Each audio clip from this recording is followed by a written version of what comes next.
estas dos grandes herejías que se produjeron a inicios de la Iglesia, que son el gnosticismo y el pelagianismo, y comentábamos el jueves pasado cómo estas herejías de alguna manera no han desaparecido, sino que se han ido adecuando, actualizando, cambiando, y que siguen estando presentes.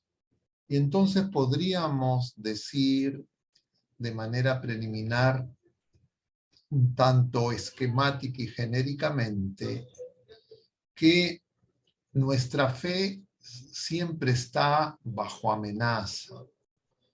La fe es don de Dios, es don sobrenatural, pero también es acto humano, y nuestra fe tiene que ser cuidada.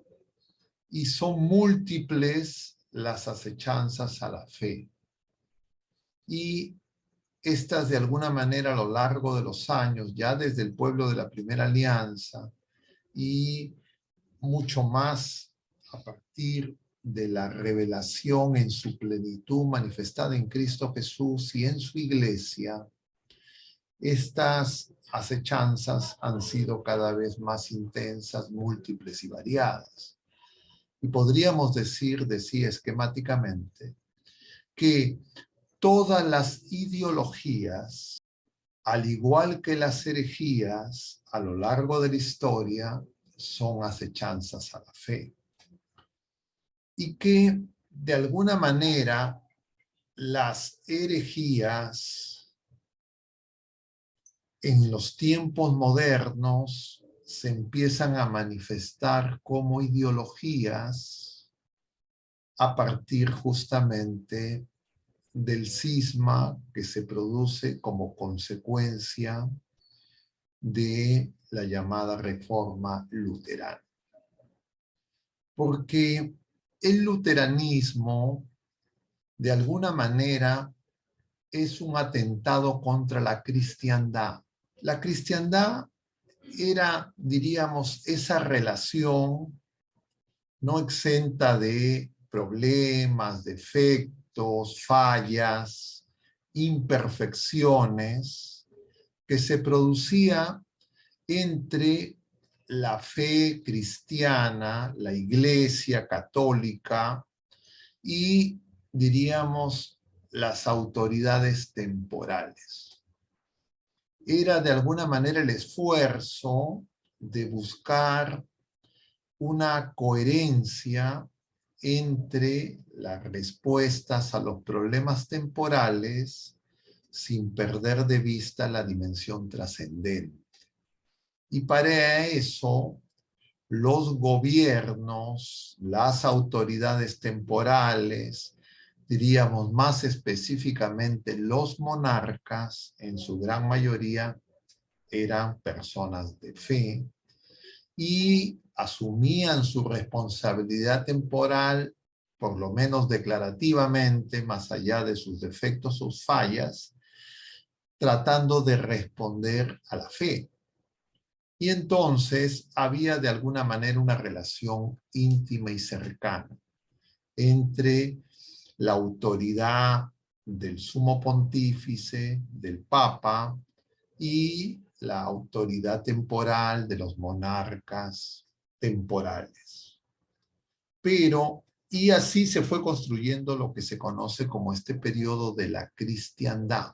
Y efectivamente surgieron y hubieron problemas, hubieron momentos de dificultad, especialmente hacia el siglo XIV, que es una época, un siglo muy difícil. Y entonces muchas personas, incluso antes de que se suscitara la llamada reforma luterana, mal llamada reforma luterana, ya en el Renacimiento se planteaba una, entre comillas, vuelta a los clásicos y una, diríamos, llamada a un humanismo antropocéntrico. De alguna manera, en la perspectiva de alguno de estos impulsores del Renacimiento, no explícitamente, pero de alguna manera el cristocentrismo empezaba a ser cuestionado, pero principalmente cuestionando a la iglesia. Nosotros vemos en los distintos pasajes en los que se nos relata en el libro de los Hechos de los Apóstoles, en la carta a los Gálatas, la conversión de San Pablo, como el Señor le dice a San Pablo, ¿por qué me persigues? Aparentemente San Pablo no está persiguiendo a Jesucristo. San Pablo está persiguiendo a los discípulos de Jesucristo, a la iglesia de Jesucristo.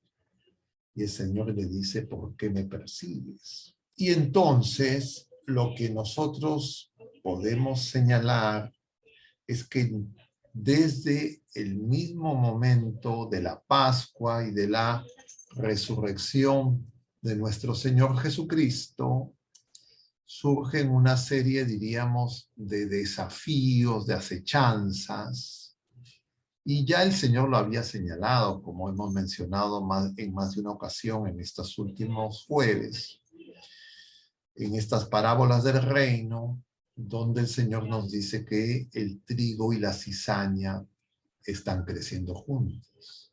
Claro, el Señor siembra trigo, no siembra cizaña, pero en la noche, porque nos dormimos, viene el enemigo y siembra la cizaña. Y la cizaña se parece al trigo, pero la cizaña no da fruto.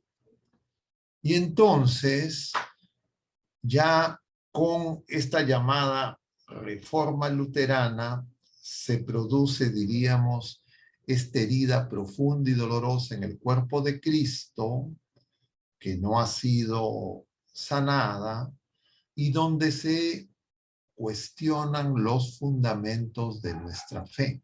Claro, en el debate muy intenso, muy ardoroso, que valga la verdad, no ha desaparecido al presente, sino en algunos casos se ignora o no se realiza de manera, diríamos, tan explícita en todos los espacios, pero los elementos de esa división siguen presentes.